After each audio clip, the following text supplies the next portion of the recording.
Today I'm talking with Alex Gomez. Alex is the Sales and Marketing Manager for Key Plus Broadcasting, Oklahoma's top Hispanic radio group. Alex is active in the community and works with the Tulsa Partners and the Red Cross Youth as part of the city's disaster resilience network that helps prepare the Tulsa area for disruptions and disasters and then helps them recover from the experience. He's also a member of the Greater Tulsa Area Hispanic Affairs Commission and the Hispanic Chamber of Commerce. Alex holds an associate's degree in marketing and marketing management from Oklahoma State University. That's pretty much every answer you're looking out there for. I research the company. I try to understand their vision, their value, their goals, and based on that information and whatever they tell me that they want, it's where I build the proposal that it goes along with what they need, what they want, and then you just go from there. Mm-hmm. That's the best way, just doing research. Even if I haven't talked to the company and the company doesn't even know that I'm going to approach it, and I just want to approach someone on a cold call, Mm-hmm. I like to do some research first too, so I can know what I'm talking about, Sure. or what would I be asking for.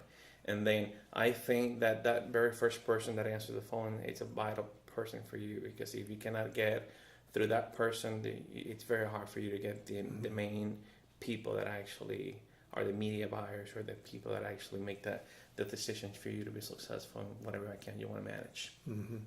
Now, when you talk to your potential advertisers and internally, how do you measure success? Are there ways or statistics or things that you look at and the advertisers look at where they can measure the success of the advertising?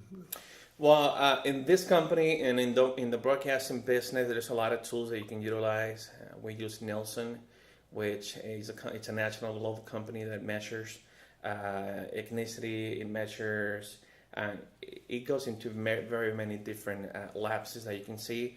And using that information, you can provide that information to your customers, to your clients, or your future clients, and then you can go from there. There's a lot of tools. There's a lot of research, and there's a lot of evaluation tools that any broadcasting company or TV network can use to get results. So learning those tools, was that part of your college? It is. They don't teach you how the companies work. They just give you a brief idea how to manage the situation, how to talk to them, what kind of questions to ask them, and what kind of based on the market that you are. I mean, the Hispanic market, which is very different to the Anglo market. You got to be very specific with what you ask and what you do in order to get the right numbers, in order to get the right information out there. Mm-hmm. Mm-hmm. So what kind of personal traits do you think a student interested in marketing might have to be successful in sales and marketing? Man, you have to be a people's person, first of all. If you cannot tolerate talking to people, if you cannot, you can't do this job. You have to love what you do. You have to be a people's person. You have to be very presentable, professional, and cordial to everyone. It's what I feel that you need to do.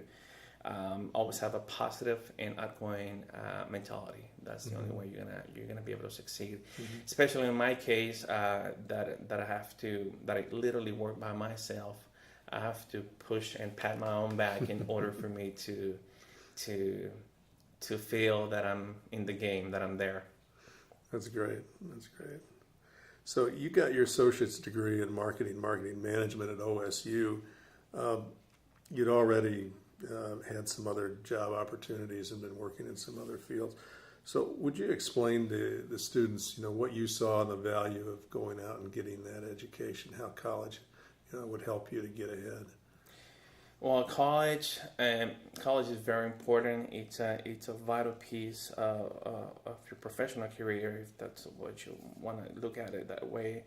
It's very important to have a high school education. It's very important to have it. And developing whatever you study, that's the main focus of what I'm doing through marketing and sales.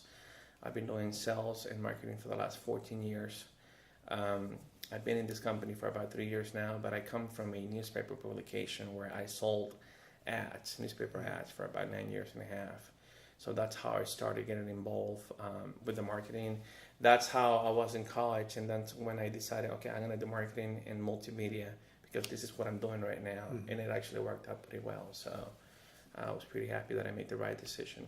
And yes, regardless if it's marketing, if it's accounting, if it's whatever you choose, you have to fulfill, you have to finish it, you have to make sure that you're in the right track. So talk about OSU and your experience there, and I mean you obviously were working in another job. How you managed to go out and get that degree while you were still Man, I was really lucky, Bill. I applied for a student through a FAFSA. The government paid for my college education, at least for the first 2 years and a half. You have to maintain a good GPA in your school in order to get that renewal every 8 months, which is the way they do it. And you just have to be very passionate what you're doing, attend your classes, attend your courses, have good grades. Now, the books part was probably one of the most difficult parts because books are very extremely expensive.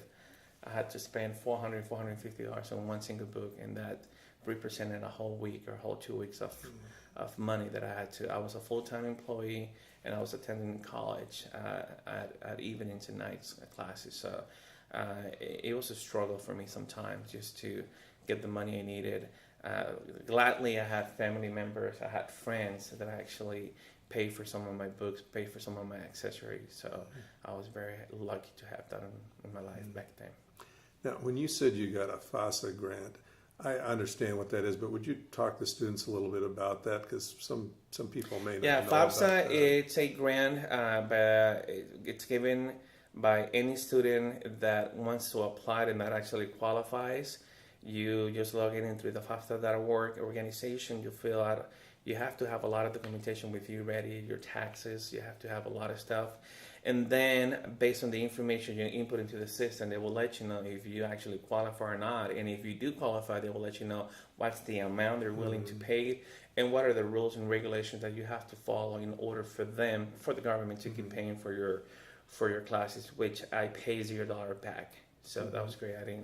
I never got a student loan on me, so that was actually really, really good. Yeah, that's great. I got a hospital bills stocking by there, but nothing related to students, nothing related to my university. So that's good. I'm 35 and not having to pay none of that.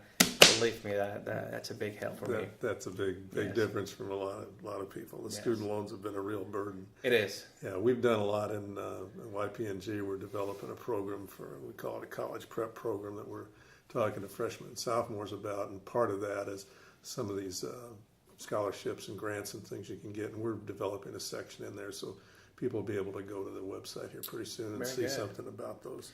I wish that a lot more organizations or a lot more companies would have something like that to offer, because college tuition, it's just tremendously high. It's very expensive, and I think that's probably one of the reasons why a lot of kids and a lot of young professionals are backing up on their college goals and their college careers, because whenever they see the high amount of dollars that they have to come up with.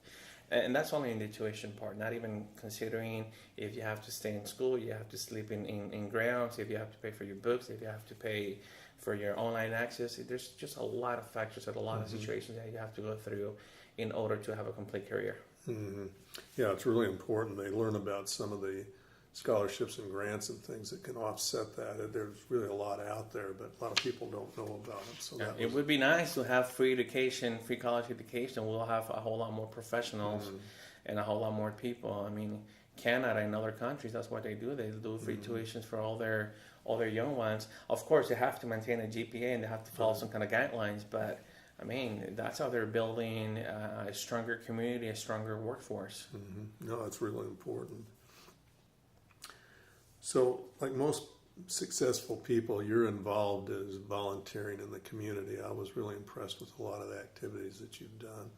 Would you talk about some of the things that you're involved in and why you're giving back to the Tulsa community? I mean, you've only been here a few years, yet you got involved right away in doing that. It must be something you're passionate about.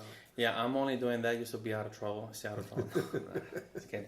Now, when I came, I'm going to tell you a brief story. I lived in Oklahoma City for 14 years. And I had very bad luck. I was having a very tough time in my life. I was getting into a lot of troubles. I felt that the city itself wasn't as appealing as I wish it would have been.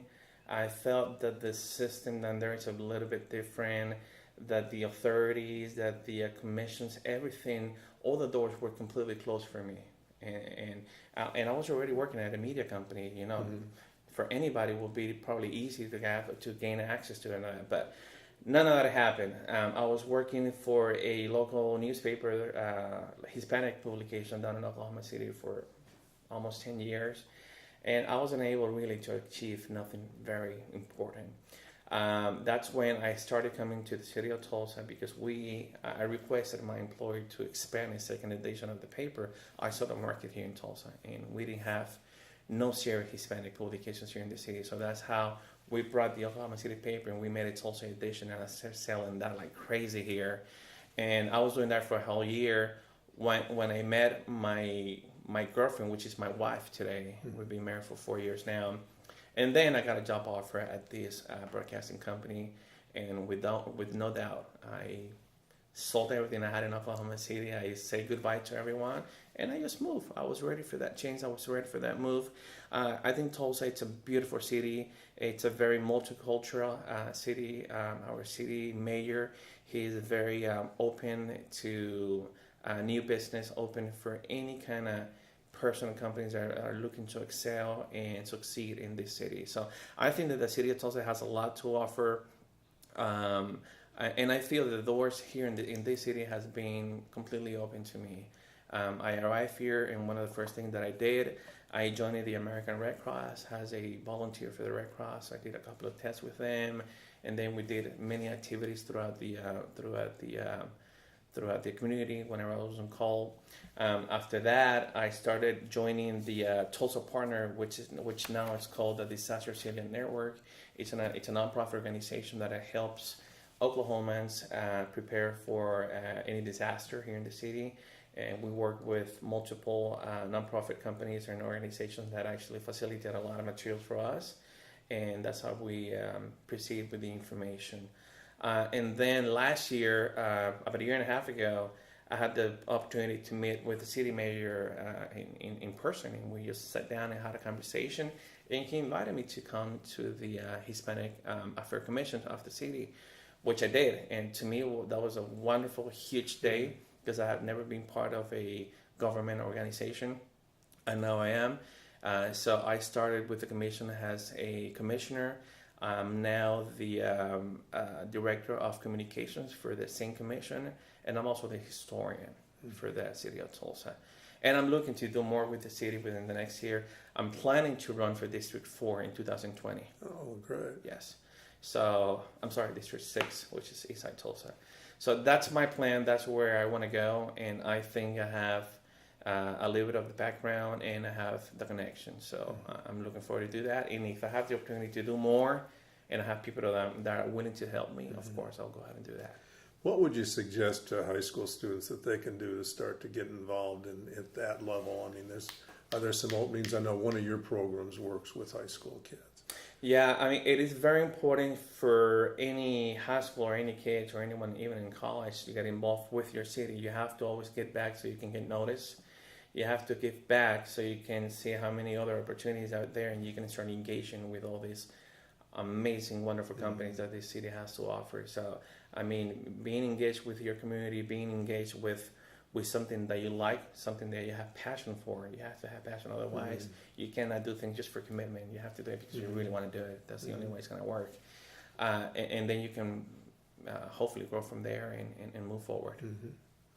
So just lastly, what have you learned in general throughout your life and developing your successful business career that you'd like to pass on to our students? What would you like to tell them that would help them set their goals? Never give up on your dreams. Always look to climb that ladder a step higher. And if you fall, stand up, squish yourself and get back up again. Something that I have learned and that I've been practicing for the last few years to be very straightforward with people and be very honest with people. You can't BS with people because they will know that you are not being and honest, and they can sense, they can read it, they can feel you right away. So having a positive attitude, having that mindset, it's what it's going to get you where you want to be. And Bill, to be quite honest, I feel that I'm only 30% of where I can be. So I still have a long way to run. I'm only 35. I feel old, but I'm not old. And like I said, I'm looking forward to keep working with my community, for my community, and keep engaging in everything that I can. So that's what Alex Gomez does. Okay. Well, thank you very much. I really enjoyed talking to you, and I know the students will like hearing from you. Yes. So if you need anything else, please let me know, and I would love to talk to them in person if that makes any difference. Try to see that if a guy from Venezuela came over to the U.S. and is able to succeed and excel in whatever you plan to do, you can do it anywhere. So. Well, we're working to get some opportunities where you'll be able to get in front of some children. So we'll be sure and contact you when we're ready to go. Yeah. We work with TPS. We work with Gen schools. I go and talk to people. I go and read with kids. I mean, I don't make a single dollar doing that, but it feels great inside. So that's one of the things that I think some people see, and that's how I get more opportunities along the way. Well, that's great. Well, thank you very much. Dale, thank you so much.